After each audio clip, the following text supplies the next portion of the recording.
Olá, turma! Hoje continuaremos nossa aula de Desenvolvimento Econômico 2, debatendo os diferentes modelos de crescimento de longo prazo. Até a aula passada, vínhamos apresentando o modelo de solo, primeiro sem progresso tecnológico, depois com progresso e, por fim, debatemos brevemente a questão da convergência condicional a partir do modelo de solo com o progresso tecnológico. Na aula de hoje, introduzirei para vocês o modelo AK, que é um dos primeiros modelos, os mais famosos modelos de crescimento endógeno, ou seja, lembrem que no modelo de solo, a principal insumo que respondia pela explicação do crescimento era o chamado resíduo de solo, que era exatamente um elemento que o modelo não dava conta de explicar sua origem, o qual tratava-se do progresso tecnológico, e que no caso dos Estados Unidos correspondia por 88% da taxa de crescimento de longo prazo do PIB per capita desse país. Isto é, o modelo de solo, nesse sentido, ele não era eficaz para entender a causa do crescimento e sua principal variável de explicação era exógeno, né? Então não havia um controle sobre ela. O modelo AK ele vai tentar endogenizar as variáveis que explicam o crescimento a partir de uma ampliação do entendimento do que é capital. Agora, o capital, o estoque de capital, ele vai além do mero maquinário, ele também vai estar ligado ao capital humano, ao conhecimento tecnológico. Então, no modelo AK, o que vai ser discutido é o peso das ideias. De que forma criar um ambiente em que se possam ter novas ideias e elas levarem a inovações econômicas, possam, de fato, propiciar o crescimento de longo prazo.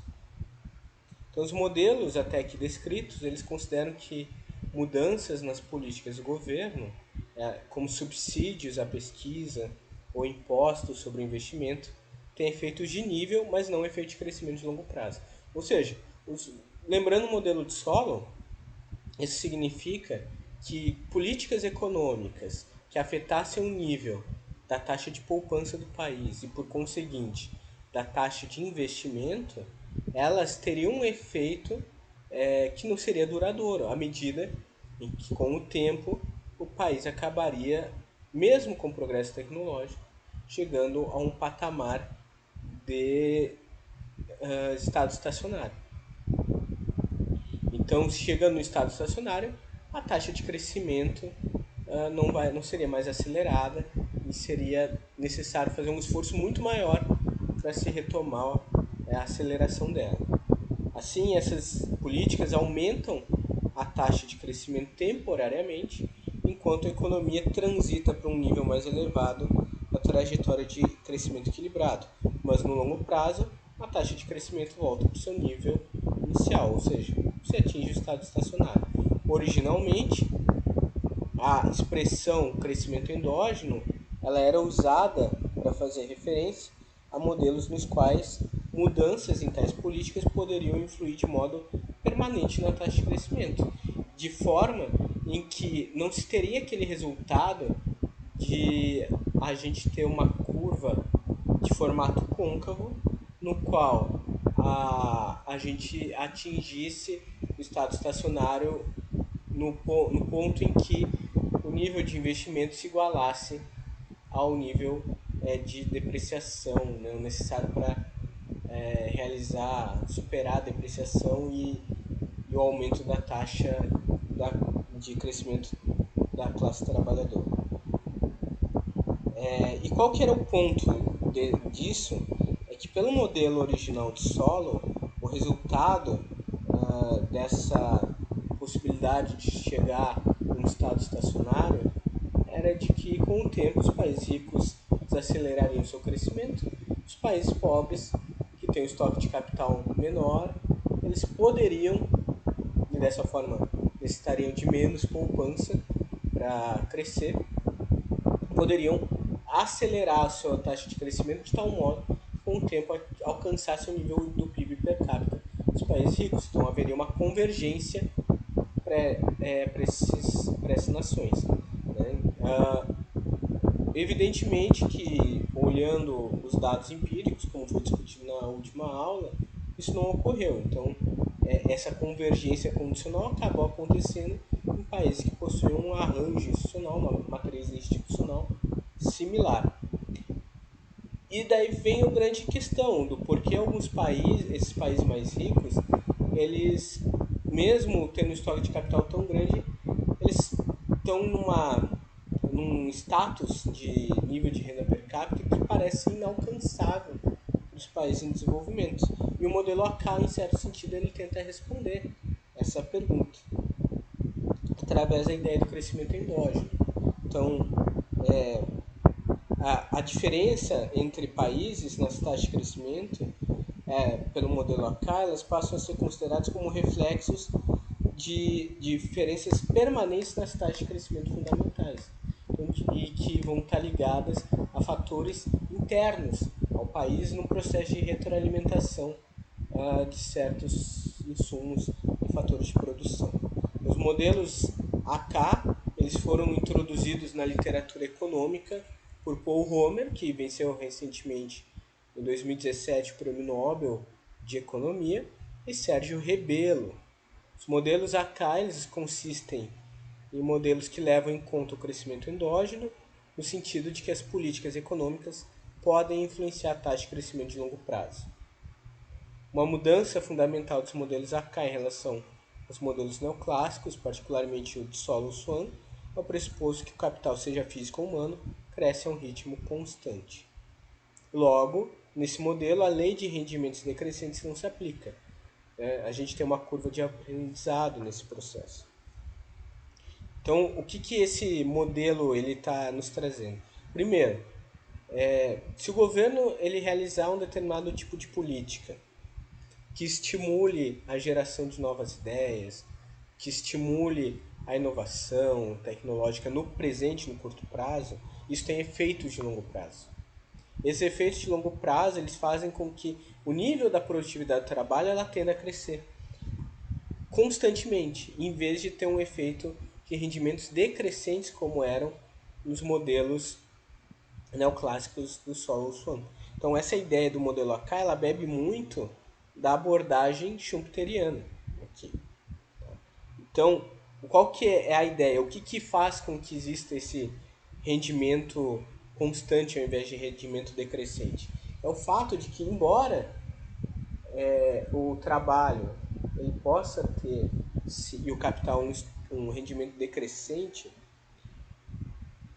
quando a gente considera o fator conhecimento no processo de produção, existe nesse processo um efeito de aprendizado, no sentido de que, à medida que os trabalhadores se utilizam cada vez mais dos equipamentos, das máquinas que estão disponíveis para eles no processo de produção, eles passam a ter um nível de produtividade mais alta, conseguem identificar, inclusive, dentro do próprio processo de produção, falhas nas rotinas operacionais e conseguem inovar nesse processo. E com isso, em vez de terem rendimentos decrescentes do trabalho, eles passam a ter rendimentos constantes. Esse cenário ele ocorre em razão, né, dessa curva de aprendizado que é ascendente, ela se dá pelo termo conhecido como learning by doing, ou aprender fazendo, que foi teorizado inicialmente por Kenneth Arrow em 1961 e que aponta exatamente isso, a possibilidade de os agentes econômicos, à medida em que executam a mesma tarefa, que estão inseridos na mesma atividade econômica, na mesma etapa do processo de produção, quanto mais eles repetem uma determinada atividade, mais eles aprendem sobre ela, mais caminhos eles aprendem para encurtar o processo de produção, para tornar ela mais barata ou para tornar a produção mais rápida. Tá? Então, por esse motivo, né, assumindo esse elemento, o modelo AK ele vai também ter como resultado a ideia dos retornos constantes de produção. Além desse elemento mais interno do processo produtivo, os modelos AK eles vão considerar também as chamadas fontes de produção de conhecimento ligadas às economias marshallianas, que são externas às firmas. O que são essas economias marshallianas? Elas estão ligadas à ideia de aglomeração industrial. Então, se pegarem os trabalhos do Alfred Marshall, ele discute que há muitas externalidades positivas quando determinadas empresas, né, indústrias, se localizam na mesma região e estão ligadas à mesma cadeia de produção. Então, há uma economia logística, uma melhor circulação de trabalhadores, há um transbordamento de conhecimento de uma empresa para outra. Então, o primeiro ponto que vai ocorrer é a existência de fornecedores especializados, nos chamados clusters industriais. Então, a gente pode pegar aqui o exemplo dos distritos industriais na Itália, em que empresas ligadas aos mesmos produtos passaram a se localizar na mesma região. Isso teve um efeito de economia no sentido de que elas passam a se localizar exatamente onde se encontram os principais fornecedores de matéria-prima para elas, né? Digamos, na indústria de sapatos. Ou, pegando aqui um caso muito conhecido, o Vale do Silício nos Estados Unidos é um cluster industrial muito forte, no sentido de que as empresas de tecnologia passam a se localizar exatamente no ponto em que há mais matéria-prima relevante para essa indústria, e isso tem um processo de economia dos custos de produção muito alto. Outro ponto é que, ao ter esse cluster industrial, a gente também tem um agrupamento de mão de obra. Então, mão de obra especializada acaba se deslocando para essa região, o que também passa a baratear o processo de busca por novos trabalhadores e de facilidade de mobilidade de fator de produção-trabalho entre as diferentes empresas. E por fim, né, com essa mobilidade, a gente tem um efeito de transbordamento de conhecimento chamado spillover effects, né, os efeitos de transbordamento, que discutem exatamente o fato de que um avanço tecnológico criado numa determinada empresa, ela acaba não ficando restrita a ela por causa desse cluster. O ponto aqui que se pressupõe é que, por mais que se tenha uma patente, boa parte do conhecimento das empresas no processo produtivo não é um conhecimento técnico que é facilmente instrumentalizado num manual. A maior parte do conhecimento produtivo é tácito, ou seja, é um conhecimento adquirido pelo processo de aprendizado de produção, pelo learning by doing, pela prática das rotinas operacionais da empresa, e que só compreende totalmente esse conhecimento quem faz parte do processo produtivo dele. Então, é como uma receita de bolo, né? Às vezes tu pode pegar uma receita de um bolo, que é a patente, e tu vai dar essa receita de bolo para uma pessoa que não tem conhecimento culinário e para um chefe de cozinha. Por mais que as duas tenham a mesma receita, evidentemente que o chefe de cozinha vai ter um desempenho muito melhor na realização desse bolo. Ou seja, o bolo vai ser mais gostoso, ele vai fazer um incremento a ele, vai poder fazer o bolo também mais rápido, etc. E esse tipo de situação, que a partir da mesma leitura, da mesma fórmula, temos resultados diferentes, se dá por causa do conhecimento tácito, o conhecimento prático. E é exatamente a possibilidade desse conhecimento prático partir de uma empresa para outra que se torna possível por causa desses clusters industriais, da migração de trabalhadores de um para o outro. Então há uma possibilidade maior de geração de conhecimento e compartilhamento de ideias entre as empresas. Então esse é outro fator que possibilita o desempenho dos modelos AK levarem a retornos constantes dos fatores de produção. E mais que isso, a gente vai ter, se no modelo de solo, né, a partir daquela função de Cope-Douglas, a gente tinha como resultado rendimentos decrescentes dos fatores de produção, mas rendimentos constantes, né, de escala. Aqui a gente vai ter rendimentos constantes dos fatores de produção e rendimentos crescentes de escala. Tá? Então, isso implica que, embora as empresas se deparem com retornos constantes, a economia apresenta retornos crescentes por causa dessas economias externas. Então, quanto mais a empresa cresce, quanto mais os clusters industriais se desenvolvem, mais compartilhamento de ideias se tem e maior o nível de produção que se pode atingir. Isso deriva de economias externas e economias marshallianas. Se essas externalidades são grandes o suficiente, não há estado estacionário. Então, esse é um ponto fundamental no modelo atual. Porque ao ter esse resultado de compartilhamento de ideias, a gente não chega necessariamente ao estado estacionário. Então, a economia ela pode continuar crescendo. Né? O ritmo de crescimento ele pode continuar se acelerando. Porém, as economias elas vão crescer a taxas estáveis dependendo do nível de poupança.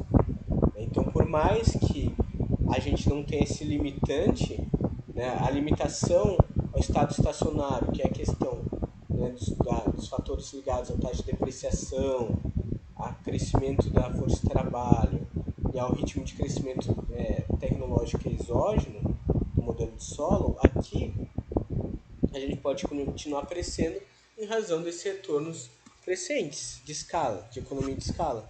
Mas tudo isso vai estar limitado ao nível de poupança que a gente tem dentro da economia para poder manter o nível de investimento, principalmente daquelas atividades ligadas à pesquisa, desenvolvimento, à geração de novas ideias. O segundo Barro e Sala-Marti, embora seja assumido no modelo AK que uma taxa de poupança constante exógena e seja levado em conta apenas um dado nível de tecnologia, o modelo mostra como é possível estudarmos uma situação com taxa de poupança constante no modelo de crescimento econômico endógeno. Assim, o modelo ele é rico no sentido de mostrar como as implicações da eliminação dos retornos decrescentes podem levar a um crescimento endógeno. Então, aqui a gente vai ter no modelo AK o principal elemento diferenciador dele para o modelo de solo é a ausência de retornos decrescentes de capital. É a propriedade fundamental. Então, embora a gente tenha uma ausência global de rendimentos decrescentes e essa possa parecer num primeiro momento irrealista, essa ideia torna-se mais plausível se considerarmos o capital como sendo uma ampla medida de capital que inclui tanto capital físico como humano. Ou seja, por mais que se saiba que o maquinário, que os equipamentos, eles tenham vida útil, eles se depreciam ao longo do tempo e por isso eles teriam retorno decrescente, se a gente considerar a curva de aprendizado, o processo de learning by doing, entender capital, estoque de capital, como além do estoque físico, considerar o estoque do capital humano e que esse evolui à medida em que a gente tem um aumento do conhecimento, a gente pode ter retornos constantes de fatores de produção. Então, a gente, nesse ponto, cabe discutir se, de fato, esses retornos marginais constantes eles são plausíveis economicamente, dado que a ideia dos retornos decrescentes eles vêm desde das teorias utilitaristas do Bentham, né? Então é algo muito antigo dentro da economia. A proposição da produtividade marginal do capital constante ela é plausível. E daí essa questão ela vai ter duas fundamentações teóricas. A primeira é essa ideia que eu comentei antes, de um conceito mais amplo de capital. Se capital for só maquinário, não, aí o retorno é decrescente mesmo.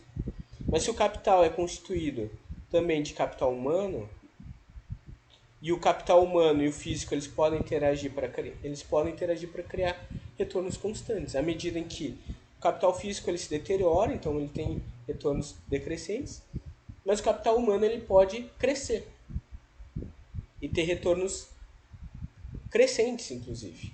Então, combinando os dois, a gente tem retornos constantes. E a questão das externalidades, né, as economias marshallianas, que quando uma firma descobre algo, outras firmas também terão vantagem dessa descoberta. Agora, entrando especificamente no modelo. Tá? Então, o modelo AK ele vai ser deduzido a partir do modelo de solo original, sem progresso tecnológico, onde a gente assume que a função de produção Y é igual ao capital vezes o trabalho vezes uma função A.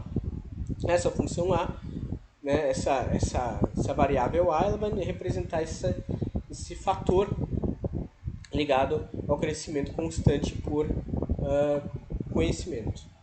Tá? Então, se assumirmos que o L ele é outro tipo de K, isto é, ele é um capital humano, simplifica-se a função de produção para y igual a K. Então, não é que o L deixou de existir, ele só passou a ser incorporado no K, no qual o A ele é uma constante positiva. Ou seja, o A ele sempre cresce, porque o conhecimento ele sempre cresce. Ou a curva de aprendizado dos trabalhadores é ascendente, né, por causa das ligações de learning by doing. Então, é sempre um aumentador aqui do fator capital. Então, a acumulação de capital ela vai ser dada pela função de acumulação de capital do modelo de solo tradicional. Né? Então, a gente tem um K bolinha igual a SY, né? Então, aqui nosso investimento, menos o depreciação vezes K. Tá? Lembrem, essa depreciação vezes K que a gente está incluindo o trabalho dentro do K, então também a nossa taxa de crescimento populacional ela vai estar incluída nesse capital e ela vai se assumir também por simplicidade que não há crescimento populacional efetivamente, né, que isso implica que as letras maiúsculas podem representar as variáveis em termos per capita. Em outras palavras, a economia é habitada por uma única pessoa. Tá? Mais uma vez, é uma grande simplificação, mas que serve para captar um pouco os efeitos do modelo que levam ao resultado do retorno constante. O S é a taxa de poupança e o D é a taxa de depreciação. Nesse modelo, há retornos constantes de escala com relação à acumulação de capital. O produto marginal de cada unidade é sempre igual a A, tá? Ou seja, a gente tem a depreciação do capital, a gente tem, então por isso, retornos decrescentes, mas por esse motivo, pelo fato de a gente ter uma variável aumentadora, que é o A, a gente tem um produto marginal sempre igual a ele. Então, quanto maior for o A, maior vai ser o nosso produto marginal. Aí ele vai ser, o A representa o nosso aumento do retorno de produção. Então, dividindo ambos os lados da equação de acumulação por K e usando a função de produção, vemos que o capital, né, K dividido por K é igual a SYK menos D.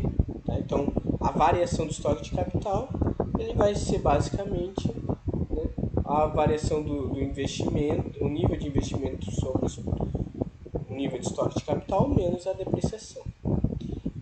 Representando graficamente, tá? Lembrem, nosso gráfico de solo que a gente viu até agora, ele mostrava o seguinte cenário. A gente tinha nosso SY, por ele pressupor retornos decrescentes, ele tendia a ser côncavo. Então, em algum ponto, ele cruzava com o DK. Aqui, como a gente tem retornos constantes, o SY ele se mantém sempre ascendente. Dessa forma, a diferença entre o nível de investimento e o nível de depreciação ele vai crescendo ao longo do tempo, que faz com que o nosso investimento líquido também vá aumentando ao longo do tempo. Por esse motivo, existe uma tendência constante de ampliação do estoque de capital e de elevação do nível da renda per capita ao longo do tempo. Então, quanto maior o nível de poupança, né, quanto mais ela vai crescendo, maior a diferença para a depreciação, maior o investimento líquido, maior também vai ser o nível da renda per capita do país. Na ideia da transição, como não tem estado estacionário, a nosso investimento, nossa depreciação, eles nunca se cruzam. Aqui, o nível de investimento ele vai estar multiplicado pelo efeito conhecimento, o que faz com que ele tenha esse efeito constante, é o que anula aquele efeito dos rendimentos decrescentes. E a nossa taxa de crescimento do produto vai ser a representação dessa diferença entre o nível de poupança e o nível de depreciação. Enquanto o investimento for maior que a depreciação, a gente tem crescimento, sempre ampliando-se. Então a gente tem crescimento, né? À medida em que a gente aumenta a taxa de poupança, a gente desloca esse SA para cima, tem um nível de crescimento do produto mais alto. Se a gente tem um nível de poupança mais baixo, a gente desloca a linha vermelha do SA para baixo e a gente tem um ritmo de crescimento mais lento. Tá? Então vejam que o principal, dados retornos constantes, a principal variável de ajuste do modelo vai ser o investimento e, por sua vez, o nível de poupança. Então, comparando o modelo de solo com o modelo AK, a gente vai ter esse resultado. No modelo de solo, né, que está aqui à nossa esquerda, o que a gente observa? Né? Que a nossa curva de produção ela também chega a um determinado ponto que ela vai entrar em declínio, né? O nosso nível de investimento da poupança ela também tem rendimentos decrescentes, então vai fazer com que em algum ponto ela cruze, né? Então o SY cruze com N mais D vezes K, né? Então com os fatores que levam a uma necessidade de aumento, né, do investimento para que o crescimento continue. A partir dali, a gente, que é o nosso ponto C, a gente tem o nosso estado estacionário. No estado estacionário, nossa taxa de crescimento ela se torna nula. Então, e com isso a gente chega num determinado nível de PIB per capita. Então, ali não vai ter mais aumento da taxa de crescimento econômico, tá? E nem de estoque de capital. Se a gente passa desse ponto, o que vai acontecer? O custo para manutenção do estoque vai ser muito grande. Isso vai ter um efeito de despoupança, não vai se conseguir manter ele, né? Inclusive, e o nível de renda per capita vai diminuir e vai acabar voltando para o ponto do estado estacionário. Agora, no modelo AK, que está no lado direito, nosso gráfico B, que a gente tem uma função de produção que é ascendente, ração dos retornos constantes. Mesma coisa serve para nossa equação ligada ao nível de investimento. Então, o investimento ele vai ser também constante, né? Mesmo com a depreciação dos equipamentos e que fariam com que a gente tivesse um retorno decrescente por causa do aprendizado, por causa do conhecimento, ele cresceria, então continua crescendo, enquanto que a nossa taxa de depreciação também. Só que veja bem, né? Então, enquanto a poupança estiver num nível acima da nossa taxa de crescimento, né, a gente vai ter resultados, crescimento da depreciação, né, a gente vai ter resultados constantes de retorno. E por isso nosso investimento líquido ele sempre vai aumentar, levando sempre a um patamar de PIB per capita maior. Vejam que isso implicaria, a princípio, em uma tendência as economias elas só crescerem, né? Só crescerem no longo prazo. Né? Então é um crescimento contínuo. Então, dado que no modelo temos rendimentos constantes, né? A gente pode pensar por que isso é contínuo. Então, se a gente tem rendimentos constantes de escala, o produto marginal de cada unidade de capital é sempre igual a A, que é a nossa taxa de conhecimento, ou learn by doing, a nossa curva de aprendizagem. Ele não cai quando é acrescentada uma unidade adicional de capital. Então, por esse motivo, a gente tem esse crescimento contínuo. A taxa de crescimento ela será igual à taxa de crescimento do capital. Então, à medida que o capital ela vai cresça, né? Então a gente tem crescimento do PIB per capita do produto. Então, o crescimento do produto vai ser igual ao PIB per capita, que é igual à diferença entre o nosso nível de investimento em relação à nossa taxa de depreciação.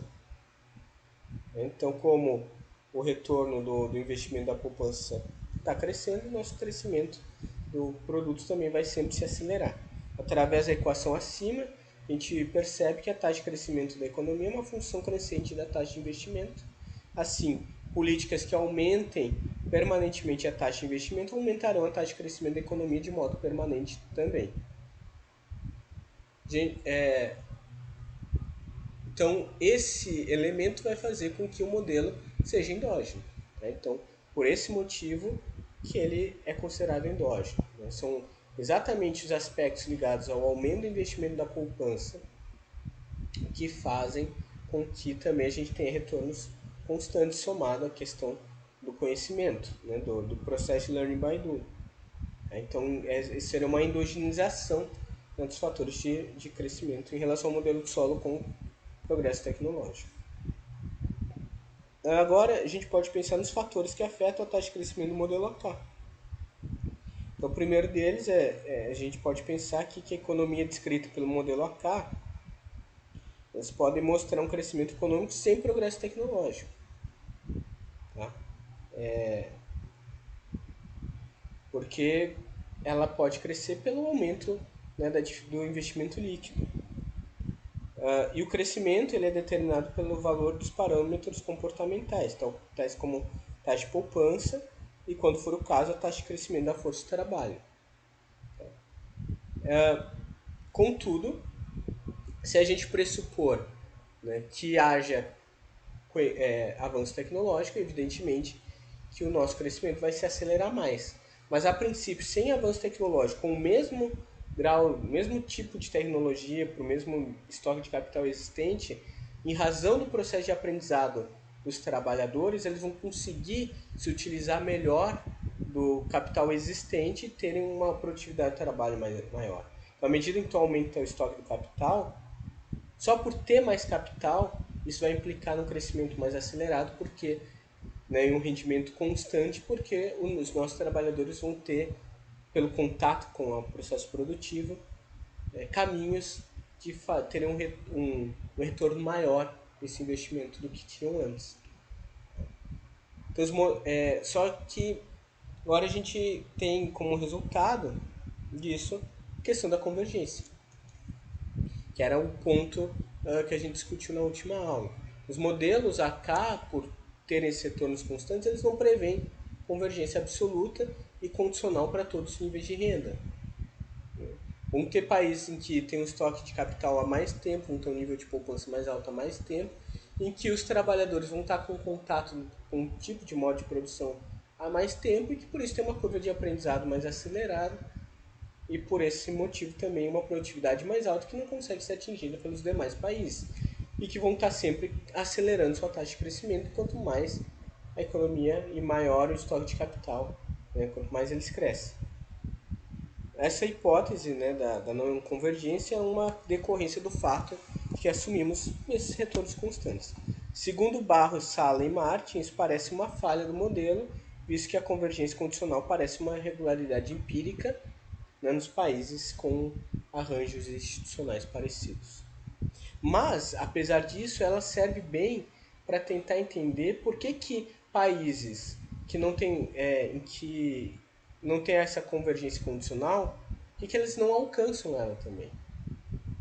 Como vocês viram no vídeo do Paulo Gala, nem sempre ter a mesmo arranjo institucional leva a mesmos resultados. A gente tem a questão da complexidade produtiva. de estrutura produtiva. Então, esse modelo ele traz para dentro também essa questão. Quanto mais complexo for o nosso arranjo produtivo, também mais acelerada vai ser a nossa curva de aprendizado, o processo de learning by doing, né, os efeitos de transbordamento do conhecimento. E por esse motivo também esses países eles acabam se destacando, né, e não e estando muito além do que países ou regiões que estejam em processo de catching up não consigam alcançá-los. Então vai além da questão institucional aqui. Né? Esse modelo ele consegue explicitar em certa medida esse elemento. O modelo AK ele permite que exista crescimento no produto a uma taxa que é determinada pela taxa de poupança, pelo progresso tecnológico e pela depreciação. Aumentos na taxa de poupança aumentam a taxa de crescimento per capita. Nações pobres, cujo processo de produção tem a mesma sofisticação tecnológica que outras nações, crescem a mesmas taxas que os países ricos, independente do nível inicial de renda. Portanto, ele não prediz a convergência mesmo se os países possuem a mesma tecnologia e são caracterizados pelo mesmo padrão de poupança.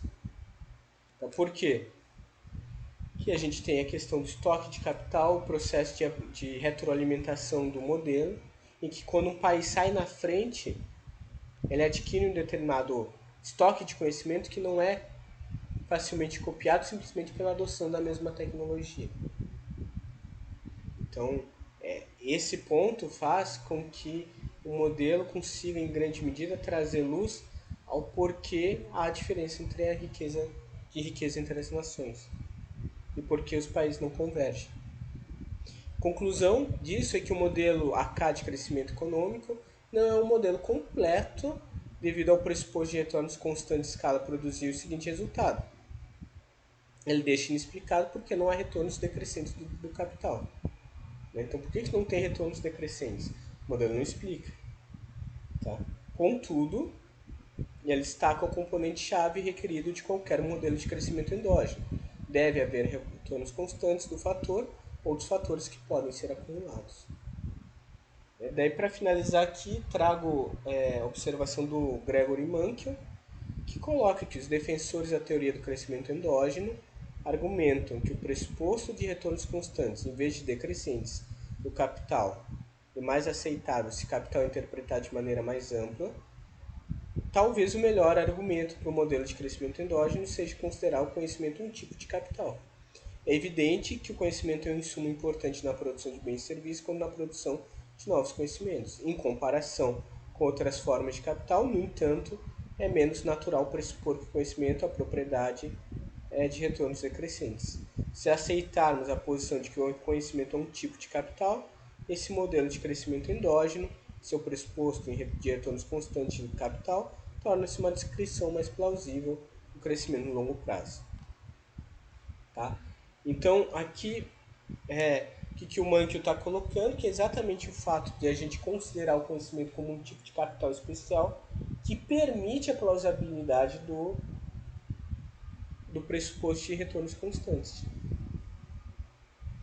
Para finalizar, aqui eu trouxe um exemplo de um país que realizou o catching up, né, que é a Coreia do Sul. Aqui nesse gráfico a gente observa, né, a Coreia do Sul, Polônia, Brasil, China e Índia, em termos de PIB per capita. Tá? O que a gente observa? Que a Coreia do Sul está num patamar muito mais elevado de PIB per capita comparado a esses países. O que é curioso observar é que até ali a década de 70, Brasil e Coreia tiveram mais ou menos o mesmo patamar. Tá? Tanto em nível de renda per capita, quanto em nível de produtividade do trabalho. Contudo, a partir dos anos 80, a produtividade do trabalho coreano ultrapassa em muito o do Brasil, que na década de 90 desacelera, começa a cair. Tá? Então, o que a gente observa nesse gráfico, no gráfico à direita, é que a produtividade do trabalho, em grande medida, é o que explica o diferencial de renda per capita entre Brasil e Coreia, né? E a trajetória de crescimento desses dois países ao longo do século XX. E qual que é a explicação para isso? A explicação se tenta, tem vários fatores, inclusive de política econômica adotado, mas um fator muito importante para entender isso é o estoque de capital humano, o estoque de conhecimento, né? E que a Coreia do Sul, em grande medida, através do seu processo de aprimoramento do sistema educacional, conseguiu estabelecer um estoque de conhecimento que faz com que sua produtividade de trabalho seja maior que a do Brasil. Evidentemente que não é só isso, né? É sempre mais complexo. A gente tem dentro da política econômica, por exemplo, fatores como a Coreia do Sul, né, ter sido feita um processo de industrialização através em vez do processo de substituição de importações, um modelo baseado nas exportações. Então as empresas no início substituíam importações, à medida que cresciam eram obrigadas a exportar, e ao exportar entravam em contato com a concorrência internacional e se obrigavam a investir mais em P&D, investir mais em conhecimento, em capital, né, em estoque de capital, para poder continuar sendo competitivas. Então isso é outro lado, além do investimento no conhecimento. Mesmo no lado do investimento no conhecimento, a gente tem um fator ligado às relações internacionais de poder, no qual a Coreia do Sul ocupava um espaço importante politicamente, geograficamente, para os Estados Unidos durante a Guerra Fria. Né, se tornavam a Coreia e o Japão baluartes do capitalismo frente à União Soviética e à China, e por esse motivo recebiam investimentos massivos dos Estados Unidos, investimentos financeiros e também a possibilidade de transmissão de conhecimento, de joint ventures, de entrada de vinda de engenheiros dos Estados Unidos para treinar as empresas coreanas e o contrário, né, o envio de engenheiros coreanos para os Estados Unidos para serem treinados pelas grandes multinacionais. Então houve um processo maior de assimilação de conhecimento estrangeiro, né, facilitado por esse quadro da Guerra Fria. Então todos esses elementos fazem com que o estoque de conhecimento da Coreia seja diferente do Brasil, e que resultam então no nível de produtividade do trabalho mais alto, na renda per capita mais alta e uma taxa de crescimento também mais acelerada ao longo do século XX. Tá? Então a gente encerra essa aula aqui.